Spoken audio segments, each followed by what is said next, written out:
Hi everyone, welcome to part 2 of our series on the prayer of the Lord Jesus. Last week we talked about unity.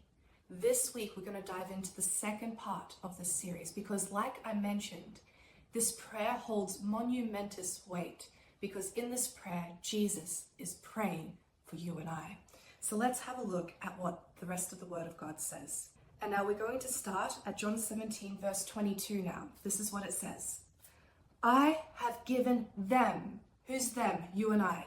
I have given them the glory that you have given me. Now let's unpack that today together because what this word has is such tremendous weight, especially when we start looking at the Old Testament.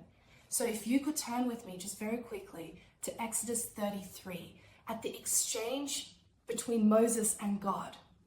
At this particular stage, Moses is standing before the Lord and he says to God, God, now show me your glory. And what God says is very interesting.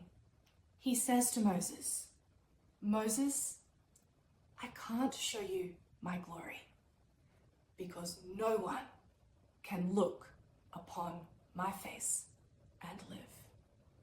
Now, Moses, he at this particular stage has seen the plagues sweep through Egypt. He has seen literal fire come down from the heavens, engulfing his enemies. He has seen the Dead Sea part. He has seen miracle upon miracle upon miracle. But yet he's standing before the Lord and he says to God, now, show me your glory. When I read this, I thought to myself, Moses would have already seen the glory of God. He has seen the tangible power in miracles and provision.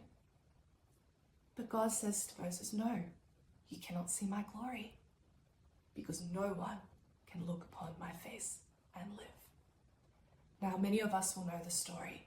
God did show Moses a glimpse of himself. What he does is he shelters Moses on the cleft of a rock and he walks past declaring who he is.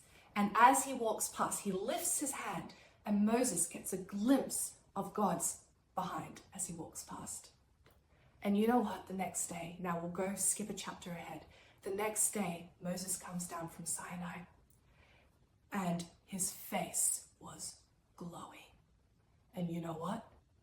The people were afraid.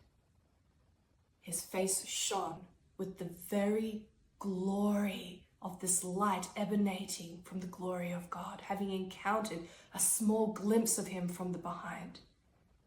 But the people couldn't handle it. So do you know what they did? They put a veil over Moses' face. And whenever Moses would stand and encounter God, he'd take off the veil and he'd encounter him, but then he'd put the veil back on because the people couldn't handle the glory of the Lord shining from the face of Moses. Now, this is incredibly profound. So let's have a look at what the New Testament says about you and I. Now, let's turn together to 2 Corinthians chapter 3, and let's start from verse 18. But I encourage you to read the whole thing, whole chapter for yourself. Verse 18, we all, you and I, with unveiled faces, now can contemplate the Lord's glory, are being transformed into his image with ever-increasing glory. And I love one translation which it says, behold, as in a mirror, we are contemplating the Lord's glory. We are now being transformed into glory, into ever-increasing glory, which comes from the Lord, who is the Spirit. So we now, as children of the living God, as we enter into the world, we are spiritual babies. I know with my daughter Alexandra, she constantly wants to measure herself. And the reason why she wants to measure herself isn't just so she can see how tall she is. She measures herself because she has a goal. She wants to be as tall as Mummy. So we, as children of God, we see the stature, the height of Jesus Christ. And we, as spiritual babies, are called to grow from glory to glory to glory to glory into the image of Jesus Christ. That is the journey that we're on. And now I love what it says at the beginning, because it says that now with unveiled faces, we can contemplate the Lord's glory. And let's turn to our next passage in chapter 4, verse 6. And this is beautiful. For God, who said, "Let light shine out of darkness," has made his light shine in our hearts to give us light of the knowledge of the glory of God, displayed in the face of who? Jesus Christ. So Moses, he wanted nothing else but to look at the face of his God. But he couldn't, because Jesus had not yet come to the earth. He had not yet brought his people back into relationship, reconciliation with the Father. But now for us, in the new covenant, it says that we can now stand before the living God with unveiled faces, because the glory of God is reflected through Jesus Christ. Now I hope we get this revelation of what we have.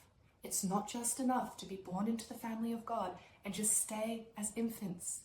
We are called to grow from glory to glory to glory into the stature of the Lord. May you be blessed by this message, and please tune in for part 3 next week.